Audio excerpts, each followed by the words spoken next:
à part le fait que le prophète nous a dit qu'il fallait qu'on suive ces deux poids, il a dit qu'il fallait, en plus de les suivre, il fallait les aimer et les respecter. Qu'est-ce qui s'est passé en fait après le départ du prophète, je vais dire? Qu'est-ce qui s'est passé vraiment réellement avec les Ahl al-Bayt alayhim salam? C'est extrêmement intéressant ce que tu dis parce qu'en effet, dans ce hadith, il dit de suivre le Coran et Ahlul Bayt et qu'ils se sépareront jamais et de prendre soin des Ahlul Bayt, de bien les traiter, de les aimer. Ce qui fait aussi référence au Coran, c'est exactement la même chose. Je ne demande pas de salaire, mais prenez soin de mes Ahlul Bayt, des gens de ma famille.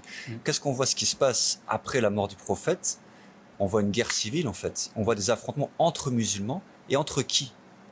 En fait, c'est Ahlul Bayt qui commence à être oppressé, à être empoisonné, à être tué, à être combattu jour après jour jusqu'au 12e imam, pendant à peu près 200 ans. Et là, je suis en train de parler de choses qui sont factuelles, historiques, comme la bataille du chameau. Okay, donc, dans un camp, on a Aïcha et les compagnons. De l'autre côté, on a l'imam Ali et toute la famille du prophète. Okay, on a la même histoire qui se répète avec l'histoire de la mort de Fatima. Il y a quand même pas mal de narrations qui disent que certaines personnes, Omar aurait mis feu à la maison de Ali et de Fatima et aurait en fait tué indirectement Fatima. Dernier élément, la bataille de Kerbala. Tout le monde connaît historiquement cette bataille. C'est des musulmans, qui se disent musulmans, qui suivent le Coran. Ils sont en train de combattre et massacrer l'imam Hussein, le petit-fils du prophète Mohammed. Ils ont déjà oublié qu'il fallait prendre soin de la famille du prophète Mohammed, paix sur lui et sa famille.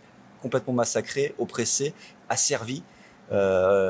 Et ça, ensuite, ça a continué. Tous les imams, en fait, officiels de la famille du prophète Mohammed ont été tués, empoisonnés, torturés.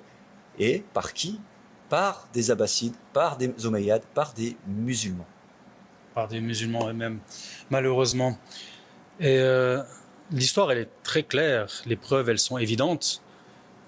Et nous, ce qu'on demande à chaque personne aujourd'hui, qu'elle soit musulmane, sunnite, chiite, chrétienne, juive, c'est comme Allah subhanahu wa ta'ala, Dieu nous demande de nous unir. De nous unir autour de quoi? Autour d'une parole. Autour de quelqu'un que Dieu a envoyé sur terre pour nous expliquer qu'est-ce qui est réellement la religion, peu importe ce qui s'est passé. Allez, on va se dire, voilà, on va oublier le passé, on va oublier l'histoire. Dieu va juger. Dieu va les juger en fonction de ce qu'ils ont fait. Maintenant, nous, ce qu'on vous demande, chers frères et sœurs, c'est vraiment unissons-nous. Unissons-nous de cet homme qui est la miséricorde d'Allah, qui est la miséricorde de Dieu pour toute l'humanité. Merci beaucoup à vous de faire vos recherches et à bientôt, Inch'Allah. Salam alaikum.